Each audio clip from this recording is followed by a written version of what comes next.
What is up, everybody? Welcome back to the Laser Mode Podcast. We are back for season 2, back and better, with my co-host over here, Mr. KB. You know how I do, man. I'm back. I'm better. Shout out my man's Story Lanes. So, we had a absolutely ridiculous offseason this year. Both, in all leagues, but, the transfer window, some people are saying this is the most insane transfer window in years. And we're going to get into that in a second. But, you know what we always start off the podcast with, sir? Stars of the week. Do you have a star of the week in mind? There hasn't been much going on in sports, so, I'm not even going to say star of the week. I'm going to say star of my off season. Someone that I used to bash a whole lot. That like right now, you see he's turning it around. My man Jorginho. I was bashing Jorginho a lot. But my guy won the Champions League. He won European Championship with Italy, and he won the Super Cup. Like, he's a true European champion. Yes, so sir. shout out my man Jorginho, getting his dubs, getting his paycheck. That's it. Who's your star? My star is actually a whole team. A team that is from a sport that I don't really watch, but I want to shout out our Toronto Blue Jays, Toronto-based podcast. The Blue Jays are fighting for a wild card spot right now. Some people are thinking they're going to do big things. They're getting hot right before entering the playoffs, so shout outs to them. I'm not into baseball, but it's always nice when one of the sports teams in the city is doing nice and the city's buzzing. So shout out to the Blue Jays. Motherfuckers are gonna make it to a World Series. Shit. They gotta make it in first, so we'll see. But let's hop into this crazy transfer window. So which pick your GOAT, KB? Pick your GOAT. Which GOAT do you want to discuss first? Okay, my GOAT. I don't even know who my GOAT is, to be honest with you. That's a hot debate, dude. Like we really. I know, bro. We'll go with Ronaldo because I feel like his is more like more impactful. I guess. You feel like his is more impactful, really? All right, bro. We'll go with Ronaldo. Ronaldo going back to Man U, back to where it all began, or at least where the big career began. First Champions League. Man U, man. Like, for one, there was a drama with him originally supposed to be going to Man City. And that fell through and it didn't happen. They couldn't afford that, and they spent all their money on fucking Grealish.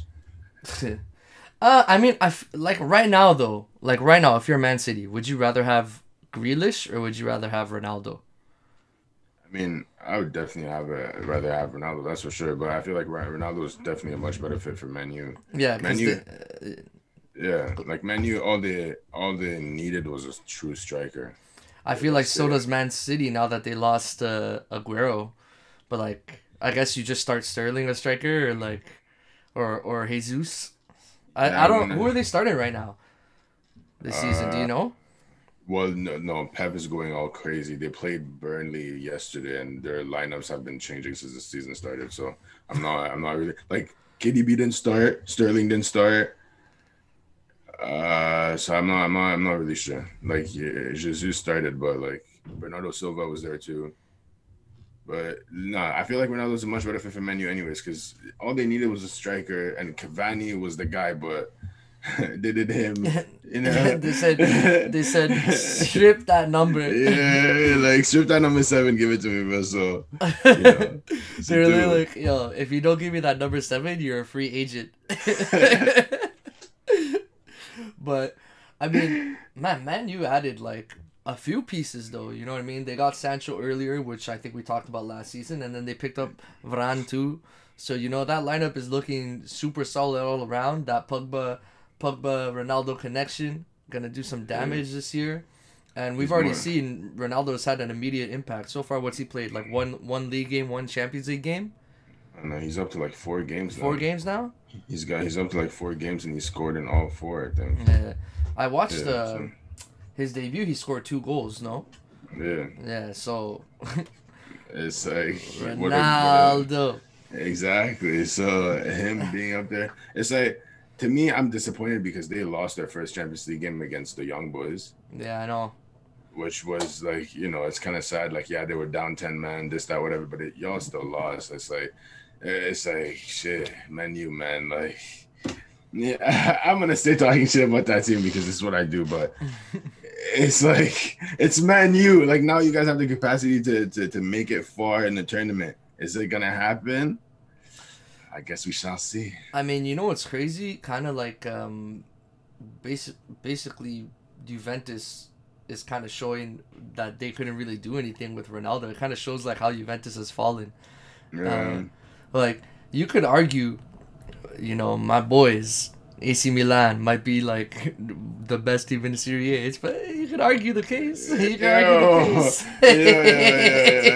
Yeah. Like, now you gotta take a step back, bro. I mean, hey man, they've been performing. My guy Zlatan with the braid up, I like that. That was a good look.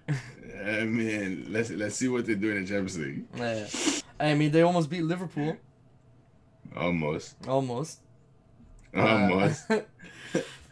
But yeah, so Ronaldo to Man U. I mean, I think this craziest part of the story is just him returning to his old team. Like, that's what gets us all excited, right? Him returning to Man U. And also, the thing that's kind of crazy is if Man U performs this season and they win, like, anything, Premier, like, or Champions League, like, any major trophy, like, Ronaldo's going to be called, like, a savior. It's going to be great for his legacy, like, I still don't think it's not gonna happen. I don't think they have enough to win the Champions League. I mean, like, Chelsea won the Champions League last year, and I would say, like, the additions they made definitely made the team better. It kind of reminds me of what Chelsea did last year, what Man U's kind of doing now. Like, they added a couple pieces and that took them over the edge. But Chelsea had a really solid defensive line and one of the best mids in the games and one of the best coaches in the game. When it comes to Man U, though, their coach is lacking. Yeah, their coach is lacking. Their defense is not that great. I think Varane, it's definitely a huge plus, but some of those guys are still like, yeah. I mean, they got Varane and Maguire as the two center backs. Varane, Maguire, Luke Shaw, and one Bissaka on the right side. I mean, that's not bad. That's not bad. It's not. That's the thing, though. But that's the problem. For it to not be bad is the problem. In order for them to win, it has to be better than that. You know what I mean? Same thing with their mids. Yeah, I know. But I mean, like, you got Pogba on the team. Like, they had pieces on that team already too. Like, that's the thing. They still had like De Gea, Pogba, Bernardo Silva. Yeah, like, Bernardo Silva. Oh, not Bernardo Silva. What's his name again? The Portuguese guy. Bruno Fernandes.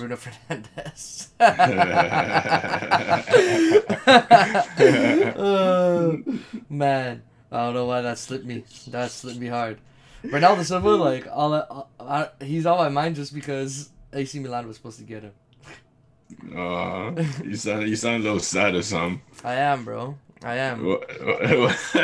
all we added was Florenzi and Giroud, bro. Like, what's that? But I mean, enough for y'all to, like, if y'all don't perform in Champions League, you have a chance to make it to Europa League. That could be a thing. Chelsea becomes good all of a sudden, and my guy's talking. Whoa! Becomes good all of a sudden, but we've always been in Champions League. We don't go to Europa. Come on, man. Watch us go back to back just because he said that. I mean, I wouldn't be surprised, to be honest. But let's move on to the other goal, though. Messi swinging over to PSG. And PSG didn't only add Messi. That's the crazy part, right? They get Messi. They get Ramos. They get what's his name again? Netherlands guy from Liverpool. Ronaldo. Donnarumma, who we spoke about last season. So a lot of huge additions to PSG. First of all, like, with that attack, and it's already embarrassing because now in hindsight we've seen what happened to them in the Champions League. But with that lineup, like, you should be favorites to win Champions League, man. I mean, they are favorites from, like, a lot of people, but once again, first game performance, they did not show up to show out. Like, it was mediocre. And all three of the big boys were on the pitch too. That's the craziest part. Exactly. So like, are we supposed to be afraid of them guys? I don't think so, bro. I don't, because it's not what like Messi in Barcelona. The system was built around Messi. Messi in PSG, it's not built around him. Which now I feel like this is when we're gonna see, is this guy really goated or is he really goated? I feel like this is now we're putting him to the test. Barcelona, everything was built around him. Now we move him a little bit. I don't know, man. I don't know. Ronaldo goes in 3 different leagues and performs some way, somehow. Yeah, he didn't get GG's Champions League. I mean, bro, Messi just got there, man. Messi just got there. I know, but that's why I'm talking. That's why I'm talking the way I'm talking. That's why, and he's only played 2 games with them. That's why. That's the only reason why I'm talking the way I'm talking. But I'm just saying, like, everything was built around him, and Barca and PSG is not built around him. So he's literally going to have to adapt. So I don't know. We'll see how that's gonna go. True. I mean, like. That team is nasty. I don't care what anyone says. Once they get chemistry, like, they should be undefeated. And it's the way it's looking is looking like Mbappe might be out after this season. So they kind of got like a 1-season run to do their damage, even though they're still going to be nice if he leaves, which is looking likely. And maybe if he leaves, Messi gets more of his space to do his thing. Like, who knows how that team looks out in the end. Messi's going to be there for like 3 seasons, so we'll have to see how he does. Like, to be honest, like, Ronaldo at Juventus, like, Champions League was all that he needed to get. Like, you know, them winning the league or winning, like, Italian Super Cups and stuff doesn't really matter, because if Ronaldo was there or not, they were going to win those. Like, you know, they were just so far ahead of the pack. It was literally the Champions League. Ronaldo didn't need the Champions League. He didn't. The team needed it, and that's why they brought him in. Yeah. So that does hurt his legacy a little bit. Really? You know what I mean? I think so. I think if like comparing Messi with PSG, he could literally sleep his way into doing what Ronaldo did with Juventus. You know what I mean? Like, PSG, in the sense that PSG is such a good team that whatever trophies are available in Ligue 1 or in France, he's winning those. You know what I mean? Without even having to try. The main goal. You have a lot of faith in these guys. Really? You think they're not winning Ligue 1 this year? I mean, they didn't win it last year, bro. Yeah. You think they're not winning this year? I mean, I've seen them. Well, you know, Messi hasn't only played 1 game in the league, right? I know that, but like, you know, they still added Ramos, Donnarumma, Wijnaldum, these guys. Wijnaldum, sorry.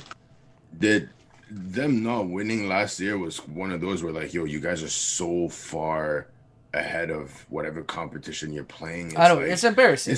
It's like we know we complain about the Bundesliga having Bayern and Dortmund. Them is just PSG. Whether like last season it was the same thing, the season before it was the same thing, and the fact that they didn't win last season was kind of like, okay, now you guys have to add all these guys. I mean, if you guys don't win, my bad. Like, you know, they have to win at this point. It's a must.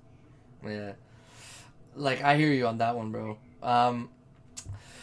But yeah, we'll just have to see how it goes. You know what I mean? It's a crazy transfer window. Both goats switching places. I think like now that Messi's won his Copa America, he's like back. That debate is back on. Where I think some people were leaning more to the Ronaldo side, but now I think it's like more a competition again. And they both just moved. It's like, man, it's fate. Their careers are tied, right?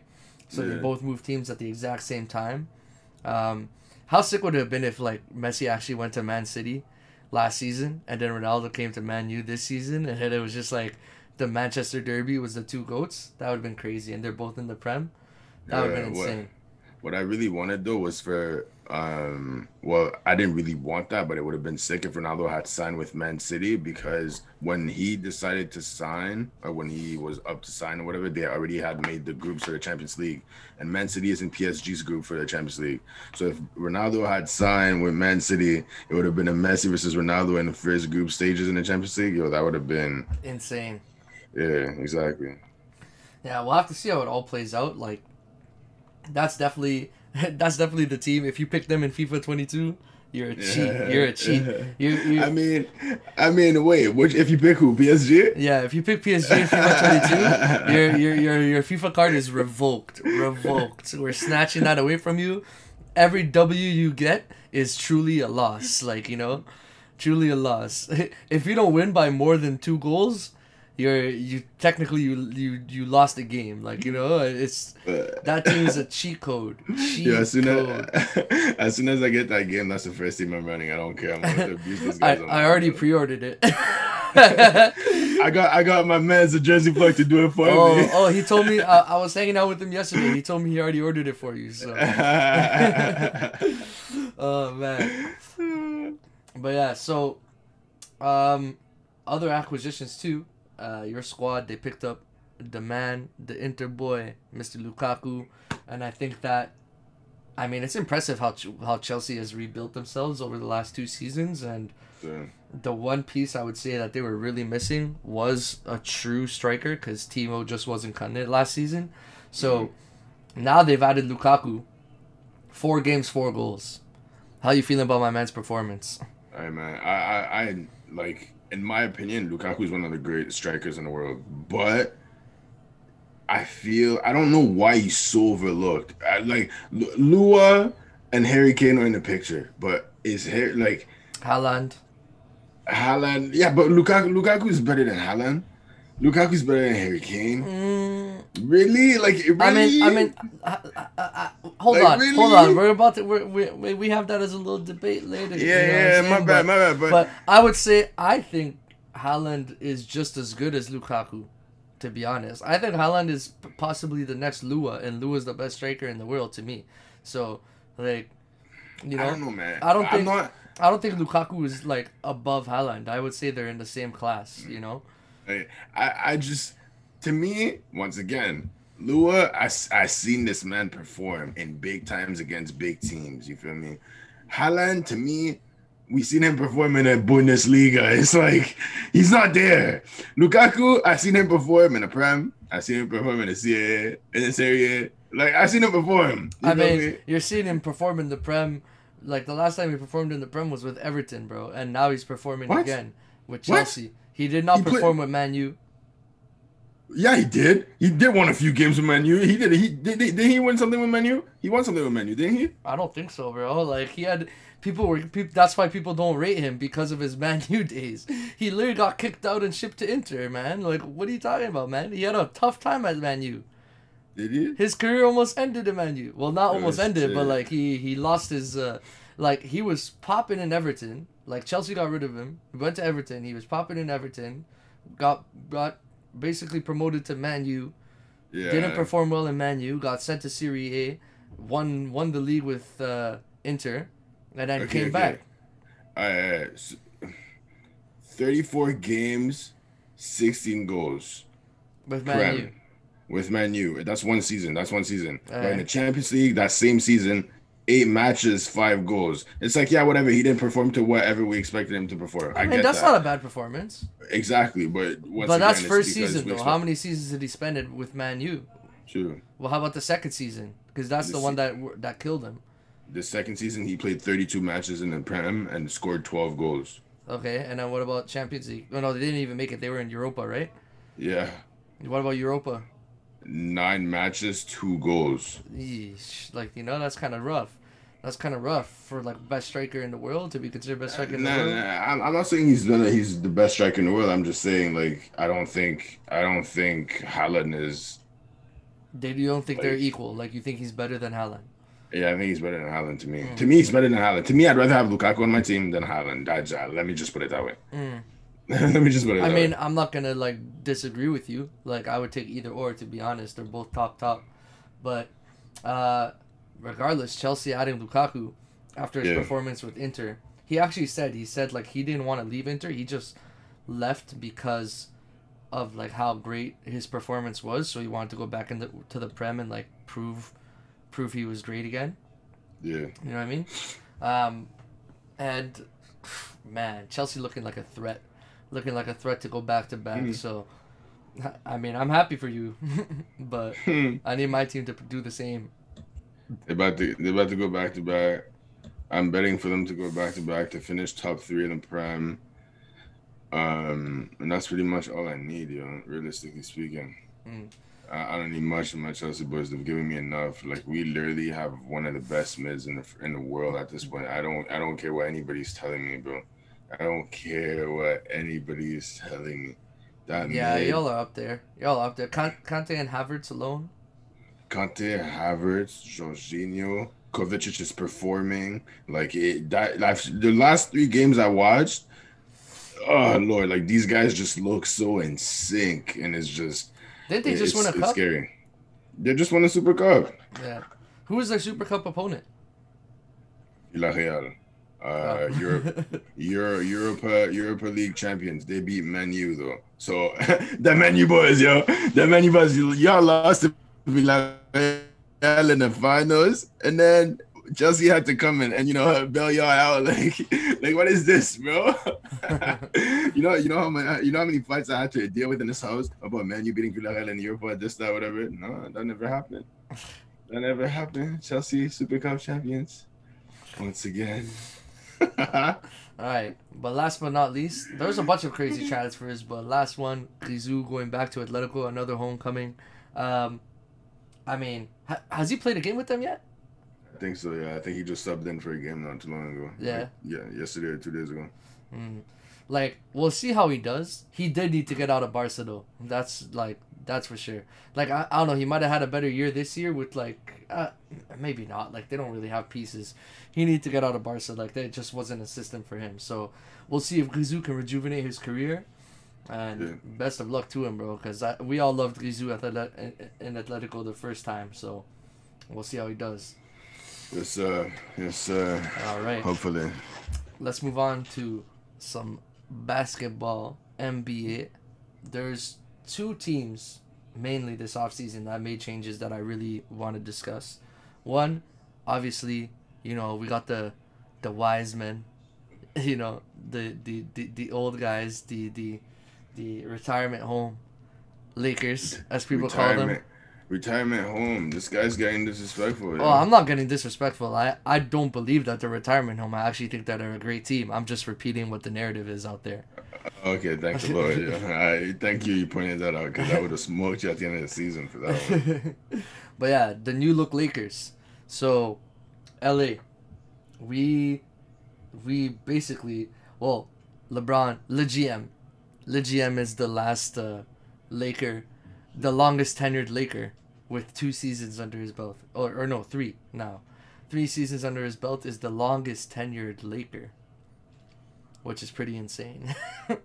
So, my guy arrived, he collected heads, and he brought new ones in. So, we got a completely new squad for the most part. We got AD, we got Russell Westbrook joining the squad, Carmelo Anthony joining the team, and then we got a bunch of rotation players coming in. Dwight Howard is back. They just got Rondo back too, which that's pretty new news. They got Trevor Ariza, DeAndre Jordan. Oh, they got DeAndre Jordan too now. That's a lot of centers, man. That's a lot of centers. And yeah. I mean, Marcus All's gone, right? Kendrick Nunn is in the lineup. Malik Monk's in the lineup. Wayne Ellington. Marcus All's gone, so they need centers some way somehow. But my thing is, how are they gonna find PT for both Dwight Howard and DeAndre Jordan? Because these guys they basically both do the same thing. And it's like you're not getting that big. You're not getting that big that can stretch the floor unless they do decide to move AD to the 5, which will happen a bunch of seasons. I think that's what I'm saying. I think they're gonna play AD at the 5 at points. So. And also, I prefer Dwight Howard over DeAndre, personally, but same just because of the defensive end of things. But, yeah. How do you feel about these new look Lakers, man? What do you think? How do you think that chemistry is going to mesh? That's the thing. Right now, it has to be one of those where, everyone just agrees to their role. Carmelo Anthony is just going to be my shooter at this point. Pick and pop, having on a 3-ball, bro. He could... That he could do. Russ, I could see him handling the ball, driving in, this, that, kick outs. I could see him do that. Now it's all about who's gonna hold the ball the most, who's the game gonna go through, how is like I don't know.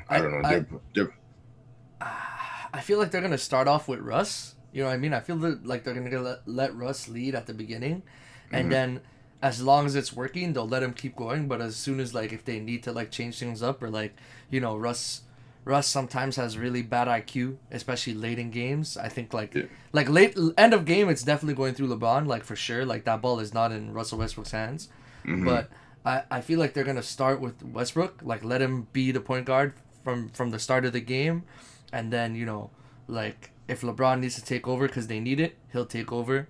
You know what I mean? They'll definitely share it, but I feel like Westbrook is gonna carry the ball more than people think he will.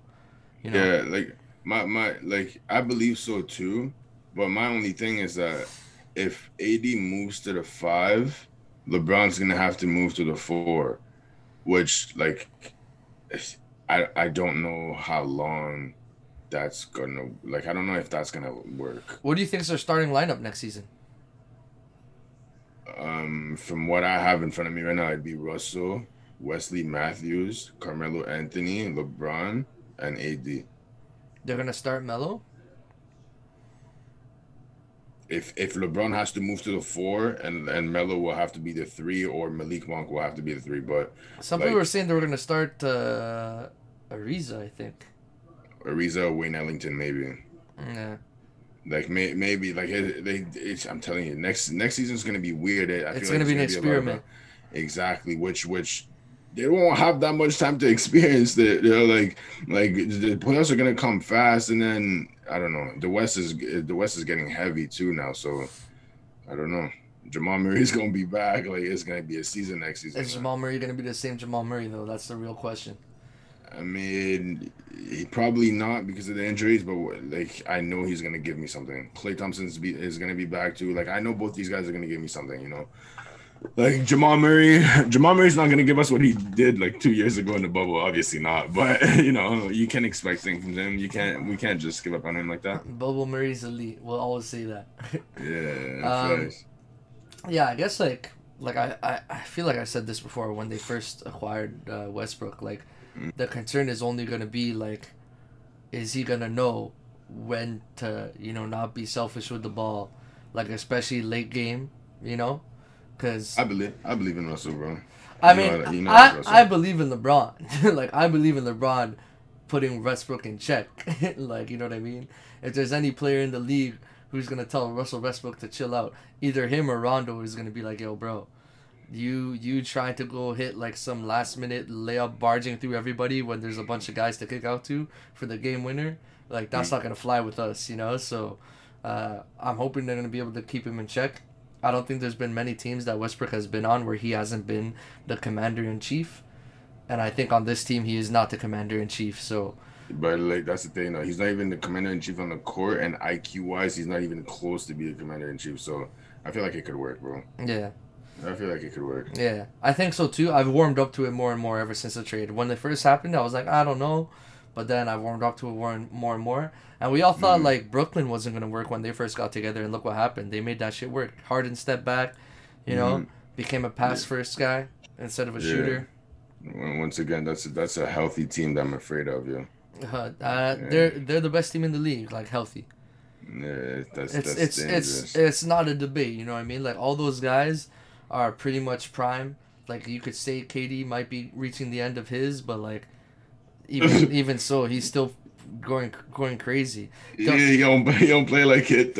Yeah, well, I mean, like I think the only reason people are saying he's reaching the end of his prime is obviously because of the injury, right? So but yeah, so we'll see how it shakes up this year. Like, maybe we'll get what we wanted last year, which was a Brooklyn Lakers final, but we'll have to see how everything shakes out. It's a full season this year, right? Is it full 82? It should be. It should be from the looks of it. Yeah. I think so. I think it's full 82 this season. Yeah, it should be. So, second team I want to talk about, the new look Chicago Bulls. So, they already had Zach LaVine and Vucevic, who they got at the trade deadline last year, and now they've added in Lonzo Ball and DeMar DeRozan. So, Mr. KB, how you feeling about these new look Chicago Bulls? Chicago, I was happy when Lonzo got there before the DeMar DeRozan trade, and I was looking at it like, oh, blah blah, like that could work, blah blah. But now I'm looking at it, and I don't know if I'm amped about it. I don't know if I'm looking forward to the team because I feel like Lonzo's role is gonna end up being like, what's the word, diminished again, like to the point where like he won't see much of the ball because DeMar's a ball handler, Zach LaVine's a ball handler, and it's like all these guys are gonna need ball time. What is that gonna say for Lonzo? I mean, I think we all think Lonzo should be the chief at some point. Like, he should be the ball carrier. And I think 100%. That was the issue in New Orleans, is that they weren't letting him be the guy who carried the ball up, which is his greatest asset. Like, yeah, he's become a better shooter now, but the man is not a pick and pop. He's a passer. Like, you know, that's his greatest asset. So you got to leverage that. I personally think it's going to work. I think that, you know, they can score from anywhere on the court, inside, outside. They got elite scorers in both areas. And I also think that they're gonna start the 4 big boys, but I feel like in the rotation they might do probably what do you think is gonna be their pairs? Like, I'm thinking Zach LaVine. Nah. I feel like it might be, like, I'm saying, like, they're going to pair, like, 2 up and rotate them in. Like, when they do the rotation, there's going to be 2 of the big 4 guys on the court. You know what I mean? Sticking around. I mean, the way I'm looking at the lineup sticking around, yeah, but the way I'm looking at the lineup right now, it's Lonzo's going to start, Zach is shooting guard, DeMar's going to play at the 3, Derrick Jones is going to play at the 4, and Vucevic is going to play at the 5. That's a solid lineup. Mm-hmm. That's a solid lineup. And then you got Caruso coming off the bench. Yeah, they added Caruso too. Good addition off the bench. Yeah, that's a solid lineup. Like, they got a few like role players on the bench. Tony Bradley, Javonte Green. Like, those are solid guys. They're solid guys. But once again, I say, can Chicago even make the playoffs in the East with the lineup like that? They should be able to. They're gonna make the playoffs. I don't know if they're gonna be contenders, but they'll make the playoffs. I hope they make the playoffs, but I'm saying first round exit because with the team like that, I feel like Atlanta can beat them in the first round. New York can beat them in the first round. Yeah. Yeah. So I don't know. And I was even big on Atlanta last season, but I'm still not big on them, even though they did go deep. Like, I'm still not big on them. I think it's more of a chemistry thing with them. Because they're literally, like, they know how to play together. Like, yeah, the game does go through Trey, but a lot of these, like, the side boys, like Kevin Huerter, Cam Reddish, like the ones on the side, like, they know what the roles is. You know what I mean? Yeah. So I mean, I guess, like, one other acquisition. I don't know if it's like worth discussion, but maybe we should shout it out just because we're from Toronto, so might as well. Kyle Lowry heading out, joining the Miami Heat. Oh yeah, that's big time. You forgot about that one? I forgot he left. Really? That's heartbreaking bro. You're not a Raptor fan? I'm not a Kyle Lowry fan. We'll say that. Really? You don't like Kyle Lowry? I like Kyle Lowry for who he is, but I never was like, when we got Kyle Lowry, I was never like, oh yes, Kyle Lowry, or I was never like, yeah, but at that time he wasn't Kyle Lowry yet. Even championship Kyle Lowry, I was never big on, like, damn, Kyle Lowry, like, nah. Kyle Lowry's a bull. I love Kyle Lowry. It's like, yeah, like, I love the way he plays the game, like, I love how he hustles and all that stuff, but he was never one of those guys where I looked at like, oh, without him, we're not winning. You know what I mean? Like, I look at Pascal. We're not winning in 2019 without him. In 2019, we're not winning without him? Nah. Yeah, are we not? We're not, bro. What the hell? If we give all the minutes that Kyle Lowry got to Fred, we're not winning? Bro, Kyle Lowry's an important part, bro. Like, all the charges this guy takes. Kyle Lowry had some big games too, bro. Kyle Lowry had some 30-point games in the playoffs. Facts. And like I said, like, Fred had some big games too. And I'm just saying, like, Fred also had some really bad games. Bro, everyone had bad games. If everyone had bad games, everyone had good games. Kyle Lowry, Okay? I remember he had that one game where he only had 1 point, like the first game of the playoff or something. He started the playoffs with 0 point. Zero. Yeah, And then but Fred too, before he had his kid, was having a shit playoffs. Like Fred turned it on in the end, but his series, yeah, what was he that? turned it on. One of those series, he had a bad series. I think it was against Milwaukee. He had a really bad series. No, it was the series before. It was the series before. It was before Milwaukee, Philly. It was No, a series before. Was it Philly? I don't remember, but I I don't just remember. It know was a minute I, ago. I just know that there was a point within the series within that playoff run that Fred gave me a few 50-point games, and I was like, damn, Fred is my second point guard, and he gave me 50 balls when I got my main point guard starting the playoffs on a 0 point performance. It's like, yeah, I mess with Kyle Lowry, but if I give those minutes to Fred, I'm sorry, bro. He could give me at least 15-point games. Fred is not walking into a playoff game scoring 0 points. That's all I have to say. Kyle Lowry does more than score points, though. You know what I mean? But hey, man, he fits that Miami Heat culture at the very least. You know, so they got Jimmy buckets, they got Kyle Lowry. You know, I don't know if we're ever gonna see them in the finals again or even close, but they got better. But that team got Markieff Morris. They added PJ Tucker. Like that team could be dangerous. Oh yeah, they added PJ too. That was another good addition. Yeah, and they just added Caleb Martin too. Yeah, that team could be a problem. Well, I guess we'll see. Jimmy Buckets hasn't shown us anything since he came back from the bubble. Maybe it was a coffee for real. Well, the injury, no? Didn't he get injured? What did he have? He got injured in the final. Someone like I think foot. Like the hip or some shit. Oh, no, foot, like ankle. Yeah. If I'm remembering correctly, I'm pretty sure. So we'll give him that he only had 70 days rest, so he couldn't perform last season. Is that his pass? No, that's not his pass. I'm just saying like that definitely contributes. I know why you're asking that because you're trying to flip that into some LeBron shit.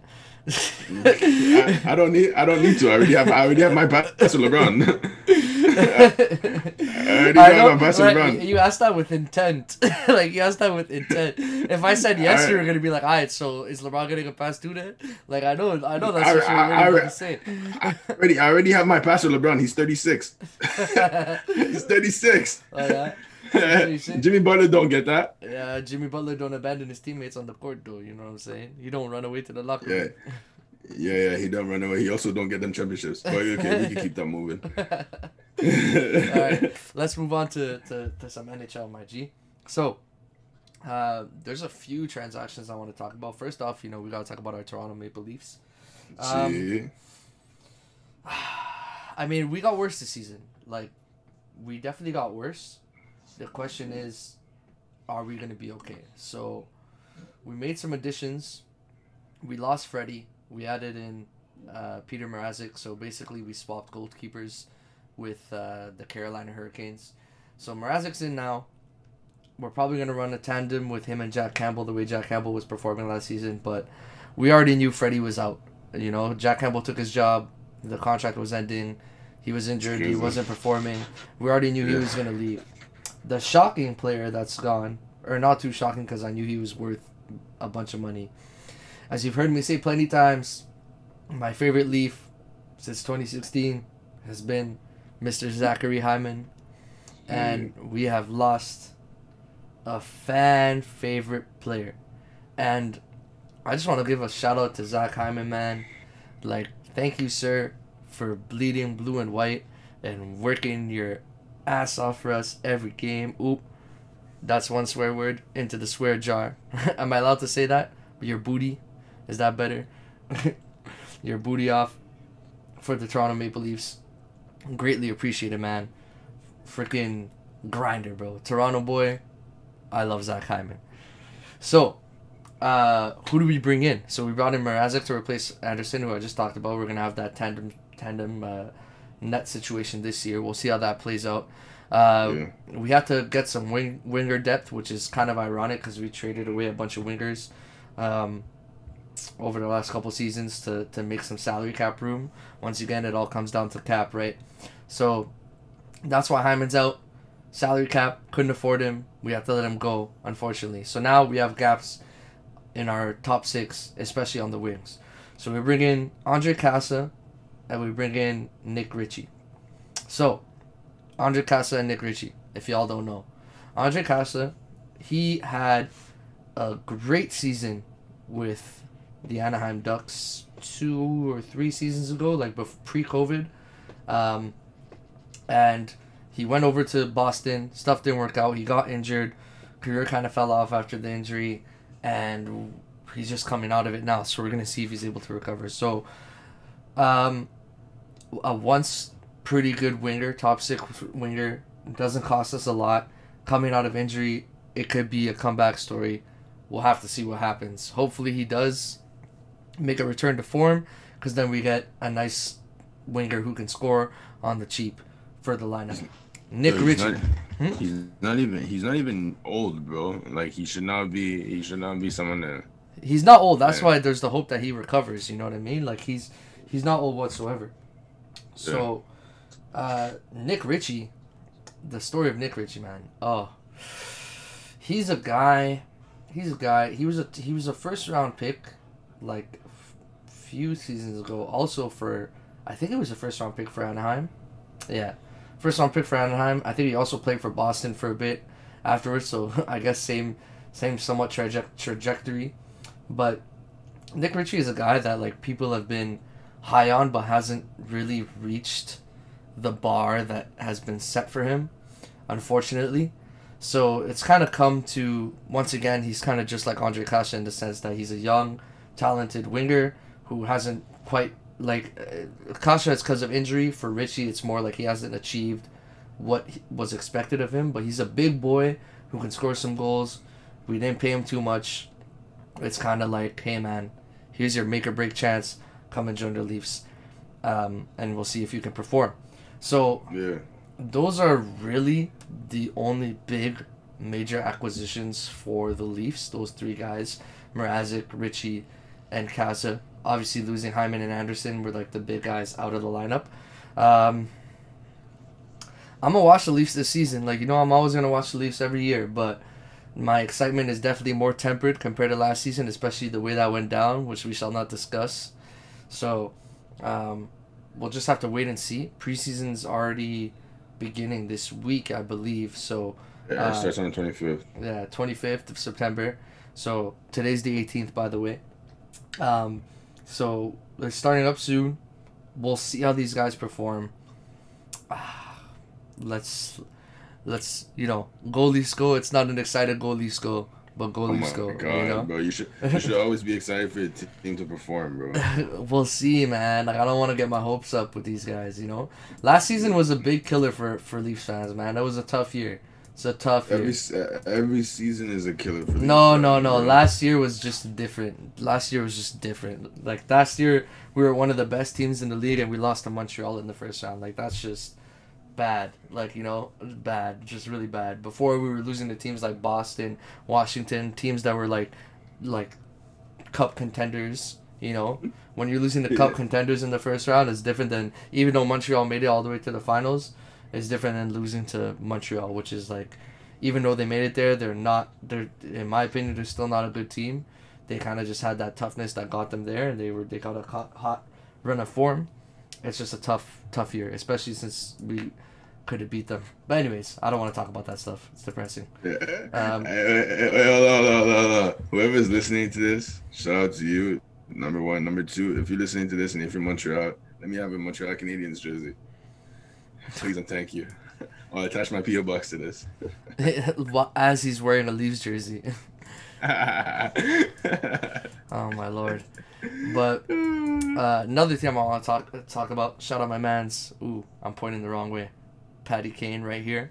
Chicago Blackhawks. I just wanted to discuss them because there was a few players who moved around. We had like Dougie Hamilton go to New Jersey.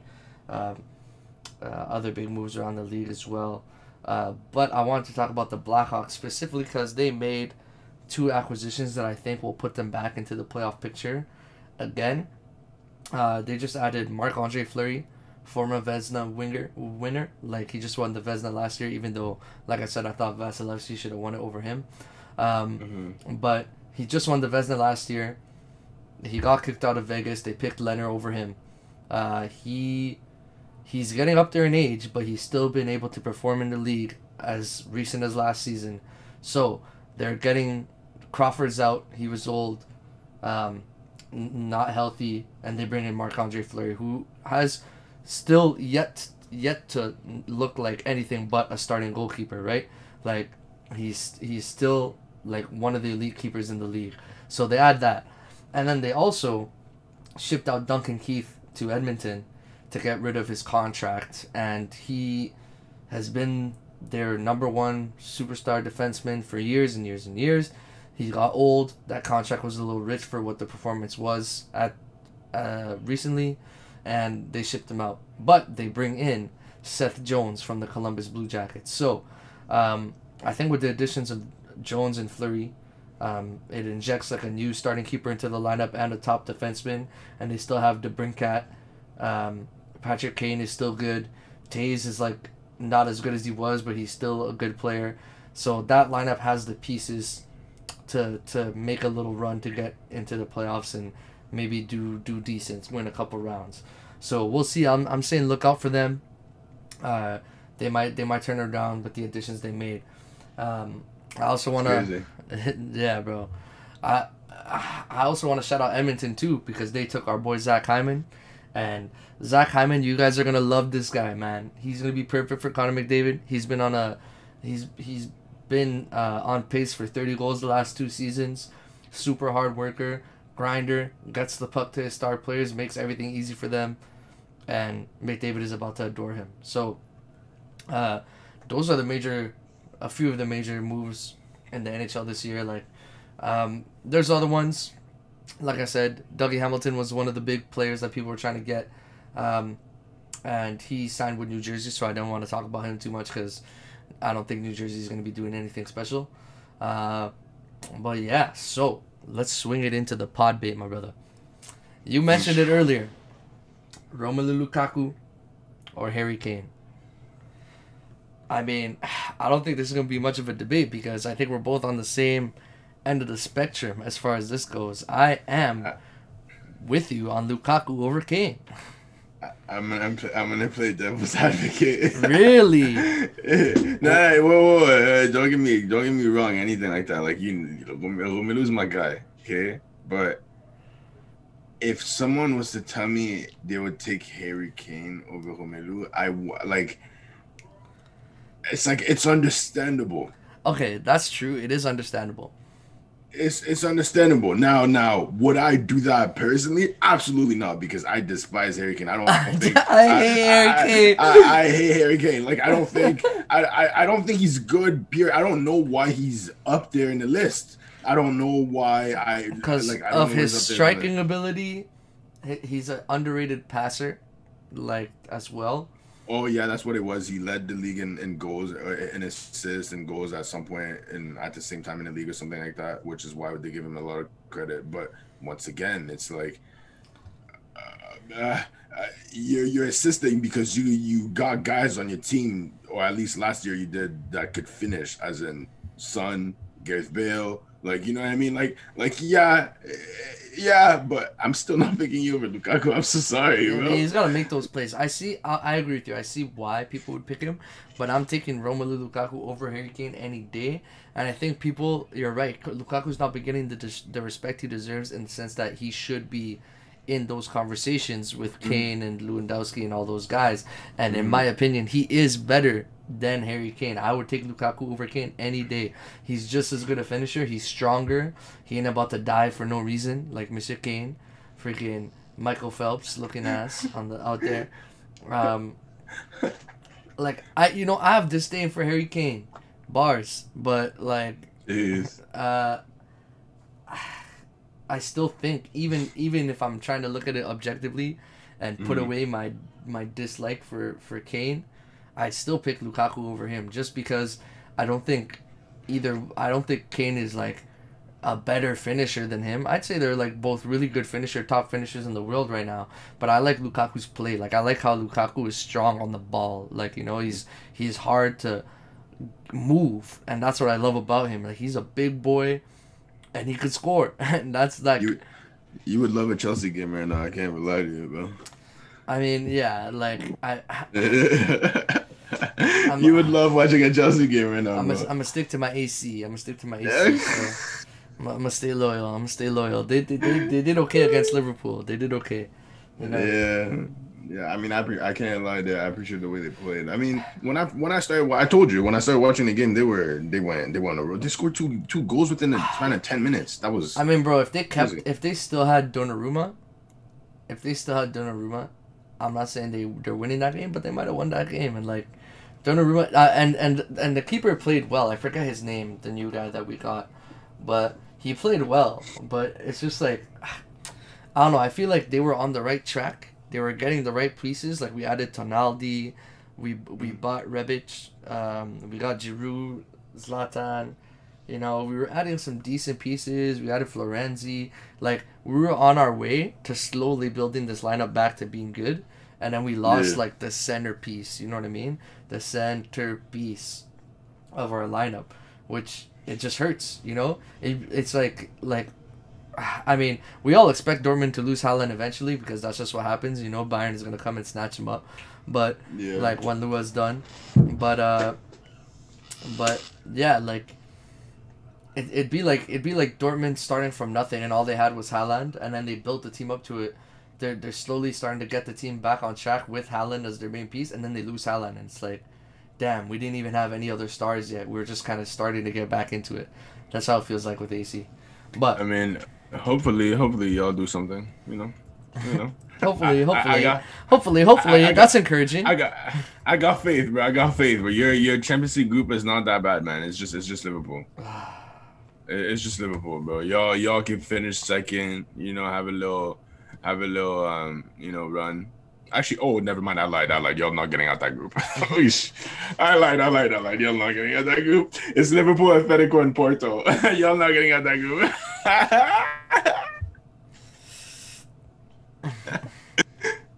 Maybe next year. Enjoy it, you freaking. My bad, man. My bad, bro. You're evil. But yeah, brother. I think we are gonna end it there. We appreciate y'all for coming back. Join us again for season 2 of the Lace 'Em Up podcast. Appreciate y'all, and we'll catch you on the next one. Take it easy. Yeah.